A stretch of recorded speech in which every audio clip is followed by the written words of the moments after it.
안녕하세요. 워싱턴 윤준혜의 윤주입니다. 우리는 살면서 실수를 참 많이 하죠. 하지만 대부분 나의 실수는 인정하고 싶지 않아 합니다. 제가 최근에 한 실수를 알려드릴게요.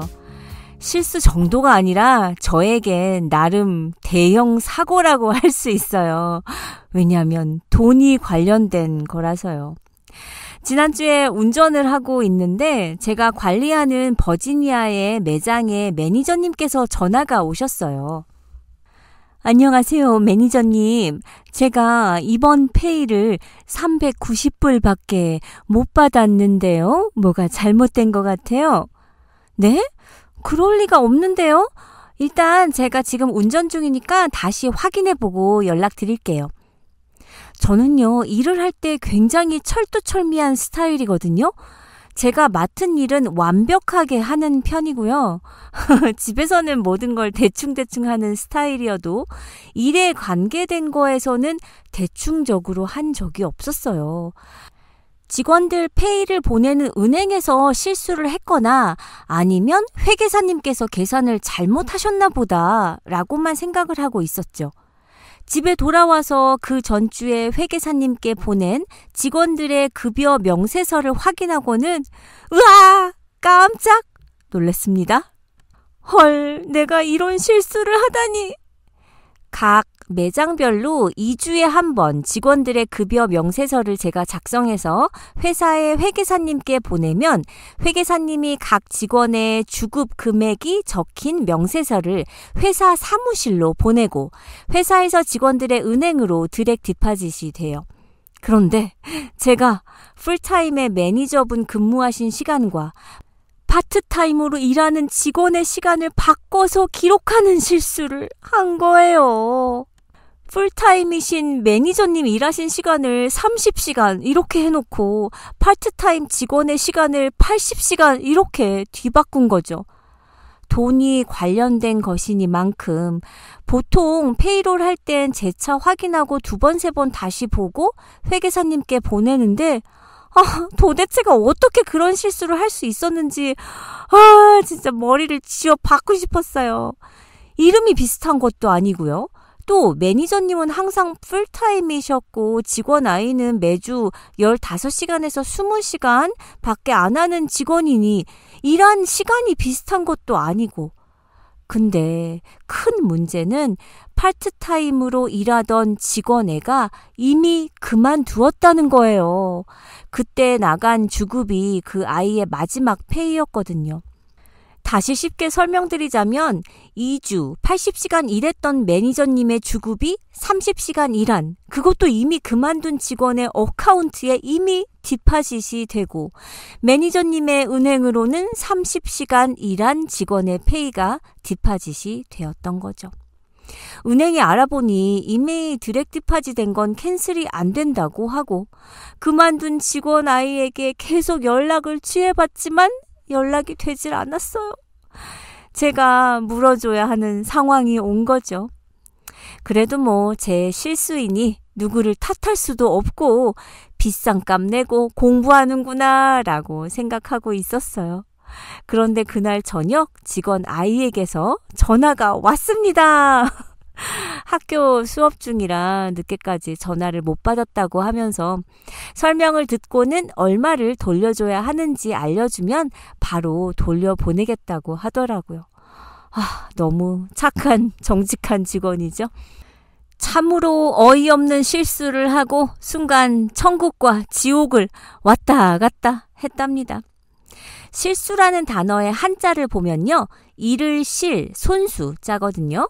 손에서 잃은 것, 손에서 무엇이 빠져나간 것, 손에서 놓치는 것으로 풀이될 수 있겠어요. 컵이나 접시 등이 엉겁결에 손에서 미끄러지거나 딴 생각을 하다가 손에서 떨어뜨린 경험 있으시죠? 그러면 실수가 됩니다. 실수로 무엇을 떨어뜨렸다 하더라도 깨지는 물건이 아니거나 값비싼 물건이 데미지 난 게 아니라면 크게 놀라지는 않아요. 하지만 무척 아끼는 물건이거나 값비싼 것이라면 놀라기도 하지만 속도 많이 상해요. 그런데요, 이 실수가 물건에 대한 거라면 그래도 괜찮아요. 잠깐 속상하고 말면 되는데 많은 실수는 사실 우리가 사람을 놓치는 데서 일어납니다. 이를 실손수. 과거에 사랑하는 사람을 놓친 경험 있으신가요? 이성이든 동성이든 나의 실수로 주위 사람을 잃어버리기도 합니다. 그리고는 영영 다시 잡지 못하는 경우도 있어요. 어릴 때 북적거리는 사람들 속에서 엄마 손을 놓쳐본 경험 있으세요? 그렇다면 가슴 철렁한 그 감정을 이해하실 거예요. 눈앞이 그저 캄캄하죠? 그럴 때는 눈물도 안 나요. 정신이 없고 가슴이 뛰고 어쩔 줄을 모르게 되는 거예요. 엄마를 찾으러 뛰어다니다가 겨우 엄마를 다시 만났을 때 기쁨인지 서러움인지 모를 눈물이 터져 나오고요. 엄마는 앞으로 손 꼭 잡고 다녀! 하면서 나무라지만 엄마 역시 놀란 가슴이 진정이 안 됩니다. 예전에는 어린이날에 공원에서 아이를 잃어버리는 일이 많았대요. 삐삐나 휴대폰이 없었으니 정말 그랬을 것 같아요. 아이들 잃어버리는 거 순식간이잖아요. 미아 보호소나 경찰서에서 눈물의 상봉이 일어나는 경우도 많았겠죠? 대부분은 다시 찾게 되지만 종종은 영영 이별이 되는 경우도 있었을 텐데 손을 놓치는 실수가 돌이킬 수 없는 대사건이 되기도 합니다. 실수는 이렇게 무서운 결과를 가져오기도 하죠. 저도 딸아이가 6살 때 캘리포니아 시월드에서 눈 깜짝할 사이에 딸아이가 사라져서 하늘이 노래진 경험이 있거든요. 당연히 내 손을 잡고 있을 거다 믿다가 실수를 하게 돼요. 사람을 놓치는 일이 종종 사랑을 잃는 일과도 연결이 되는 것 같아요. 내 마음이 딴 곳을 향하고 있으면 사람을 놓치게 됩니다. 늘 나와 있을 거라 생각하지만 사람도 사랑도 나의 관심이 멀어지면 사라질 수 있어요. 실수란 이런 거죠. 간혹은 바보 같은 나의 실수가 남들에게 즐거움을 주었다면 그나마 다행이고 내 실수가 아끼는 물건을 잃은 것이라면 아쉽지만 그래도 다행이에요. 나의 실수가 돌이킬 수 있는 것이라면 완전 다행이지만 나의 실수가 사람을 영원히 잃는 것이라면 많이 속상하겠죠. 사회생활을 하다 보면 크고 작은 실수를 저지를 때가 있어요. 때로는 스스로 용납되지 않는 실수로 괴로워하기도 합니다. 타인에게 피해를 주는 실수라면 빠르게 상황을 파악하고 인정하는 것이 필요해요. 실수를 했다면 무엇부터 해야 할까요? 네, 사과부터 해야 해요. 그런데 실수를 하고 바로 잘못을 인정하기보단 변명부터 하는 사람이 많죠? 타인의 비난으로부터 나를 보호하려는 자기 방어 기제 때문입니다. 하지만 실수 후 변명을 먼저 하면 상황을 악화시킬 수 있어요. 제대로 된 사과를 하려면 실수를 인정하는 말부터 꺼내야 합니다. 억울하더라도 내가 만든 문제는 나의 책임이니까요. 어머, 매니저님 어떡해요. 죄송해요. 제가 진짜 머리가 어떻게 됐나 봐요. 이런 대실수를 했네요. 차액 계산해서 바로 다시 입금해 드릴게요. 내가 놓친 부분이 무엇이었는지 들여다보고 그로 인해 생긴 피해를 인정해야 하죠. 무엇이 미안한지 이야기하지 않는 사과의 말은 미안함에 대한 상대의 의구심을 불러일으킬 수 있어요. 이 사태를 빨리 넘어가고 싶어 사과하는 것으로 느껴질 수 있기 때문에요. 그래서 우리 여자들이 부부싸움을 할 때 미안하다는 남편에게 뭐가 미안한데 뭐가 미안한지 얘기를 해봐 라는 질문을 끊임없이 하는 겁니다. 인정과 사과를 했다면 실수를 만회할 대책을 말할 차례예요. 대책 없는 사과는 사태를 해결하지 못해요. 잘못을 어떻게 수습할 것인지 설명하고 책임감 있는 모습으로 대처하면 실수를 했더라도 신뢰도를 유지할 수 있죠. 저는 밑에 직원이 실수를 하고 그냥 보고할 때가 제일 화나요. 사람이니 실수 당연히 할 수 있죠? 실수를 나무라는 것이 아니라 대책 없이 나 몰라라 하는 행동이 기가 막힌 거예요. 본인의 실수를 해결하려면 대안책을 함께 제시하는 것이 맞다고 생각합니다.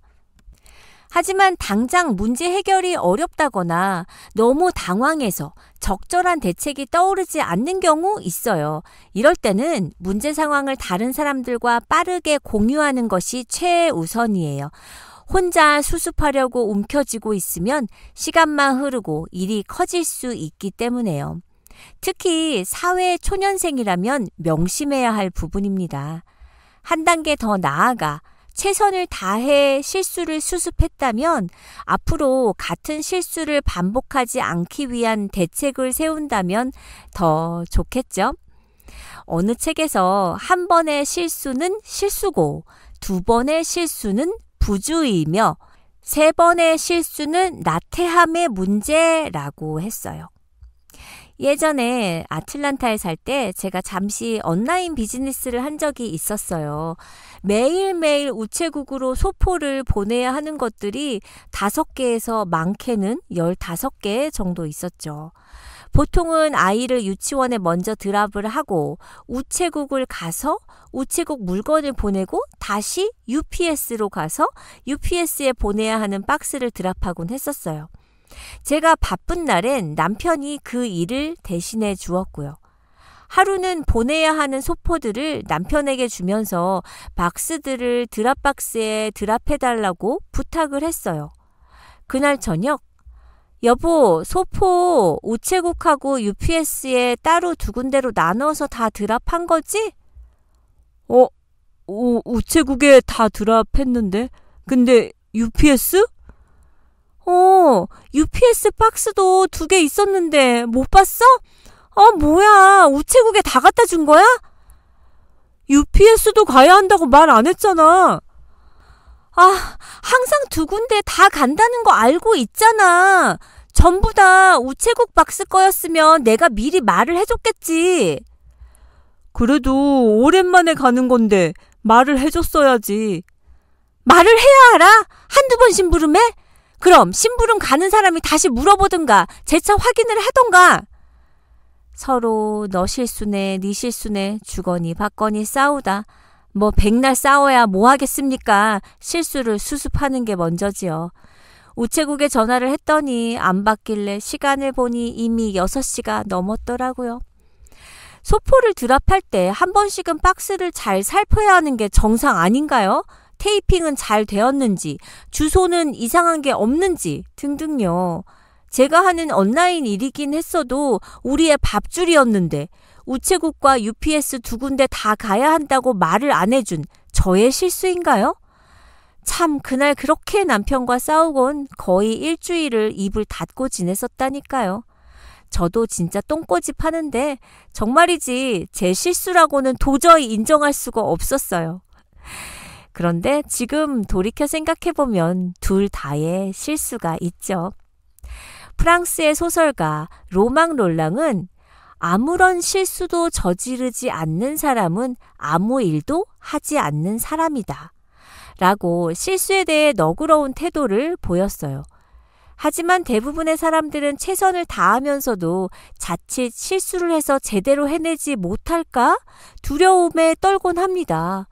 실수만큼 훌륭한 스승도 없는데 말이에요.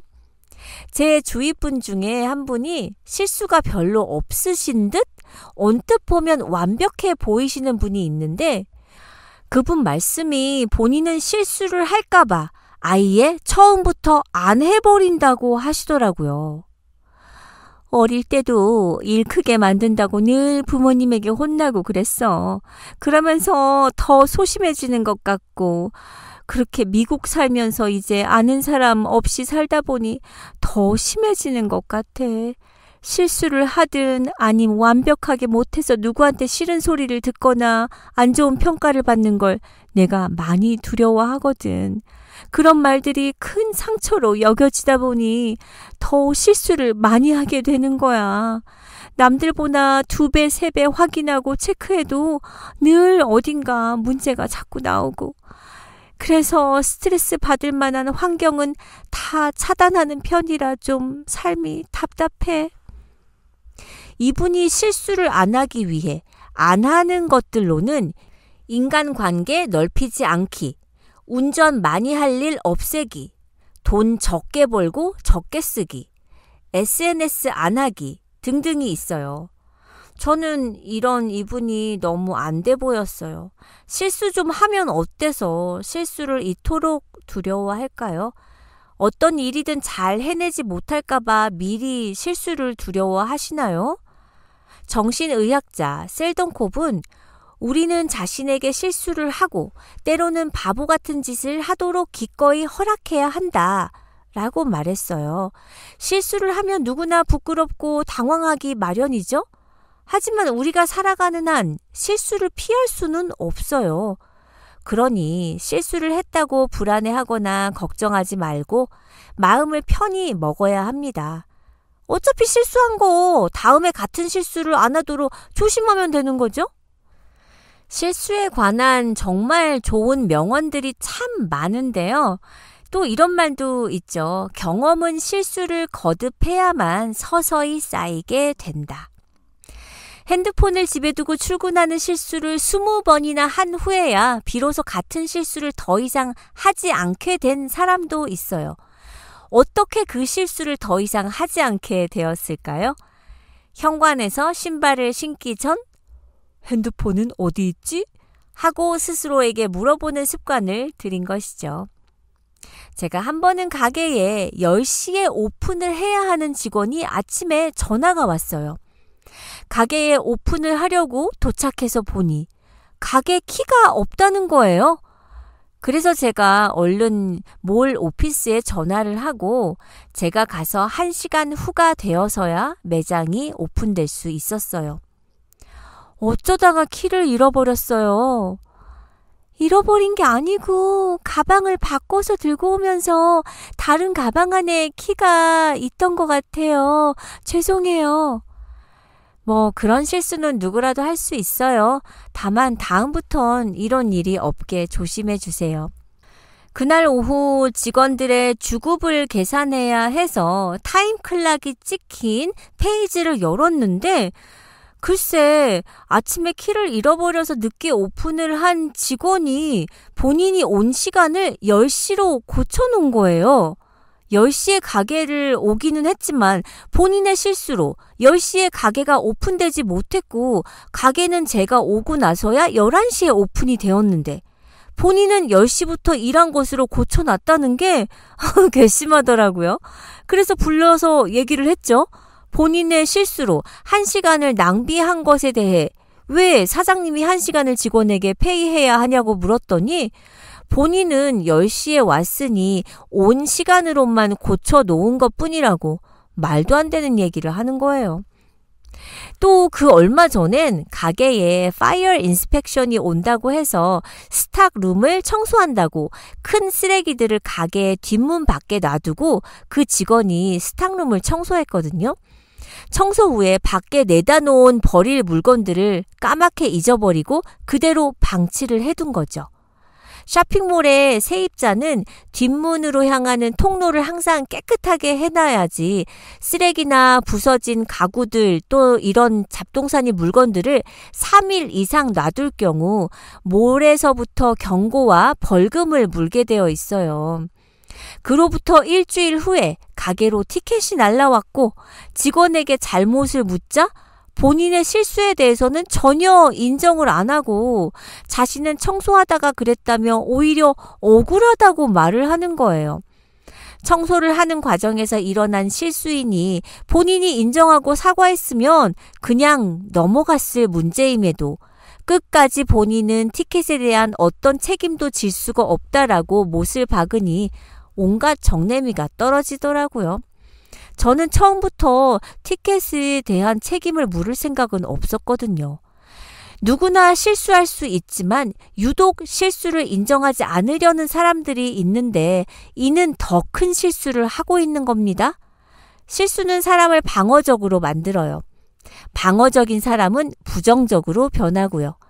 자신의 실수를 덮으려 하거나 인정하지 않는 과정에서 몸과 마음은 웅크려지게 됩니다. 그 중에서도요, 원탑은 내 실수는 인정하지 않고 남의 실수는 대서특필하는 경우죠. 어떤 경우에도 나의 실수 후 남의 실수를 더 들추어내는 짓은 진짜 찌질이나 하는 거예요. 하지 말아야 해요. 세상을 살면서 우리는 정말 수많은 실수를 해요. 어떤 실수는 금방 만회하기도 하고 어떤 실수는 평생 고치지 못해서 후회로 남기도 하고요. 호감 있는 사람은 가능하면 실수를 안 하는 사람일 것이고 실수를 했다면 흔쾌히 인정하고 사과하고 바로 잡는 사람일 것입니다. 내 실수를 인정하지 않는 것은 남 탓을 하겠다는 얘기고 내 실수를 인정하겠다는 것은 나 자신을 돌아보겠다는 뜻이 될 테니까요.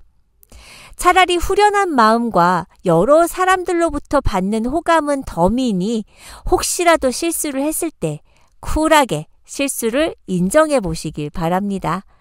오늘 남은 하루 실수 없는 하루가 아니라 실수를 해도 인정하고 상대에게 사과하는 하루로 마무리하시길 바랄게요.